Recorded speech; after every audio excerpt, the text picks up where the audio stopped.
the Pentagon issued a warning to China 3 days ago, before President Xi's peace proposals, when they didn't know what was in the peace proposals.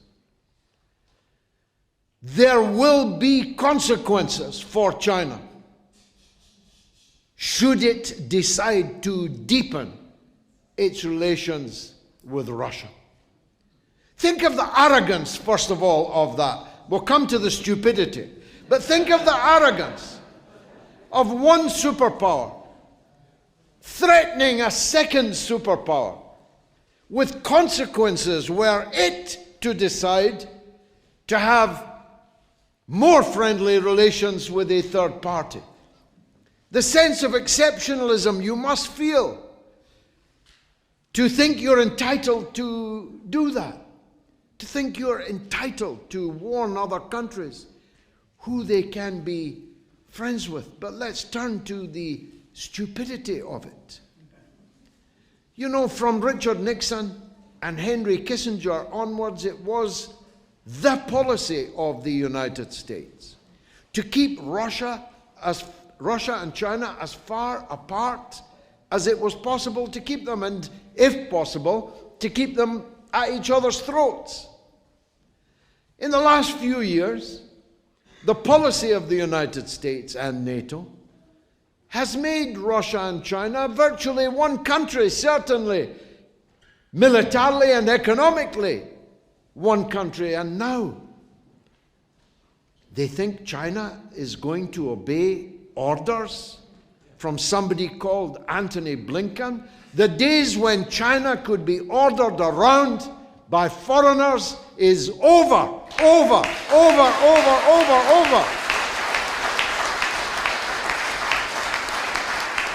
Ditto South Africa. South Africa was warned, why are you having joint naval exercises with the Russian and Chinese navies? As the leadership in South Africa pointed out,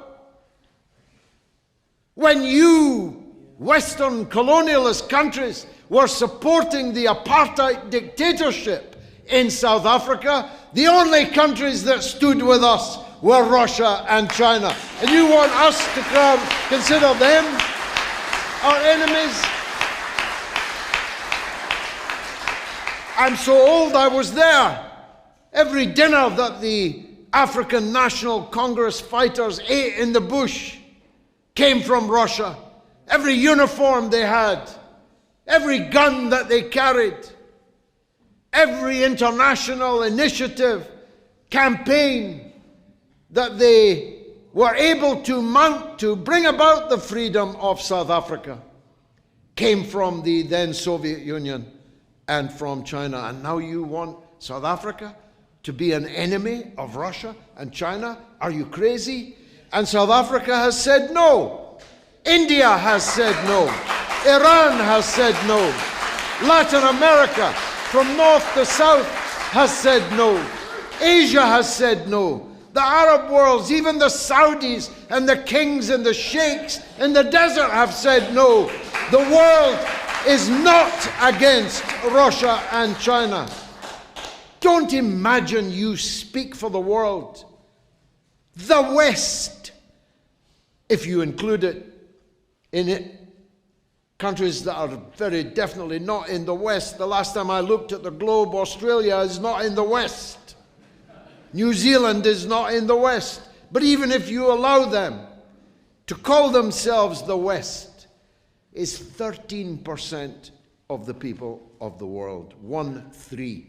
13% of the world's population lives in what could loosely be described as the West. And we are here to say, even in the West, there are millions and millions and millions of us who reject your domination and your wars and your clubs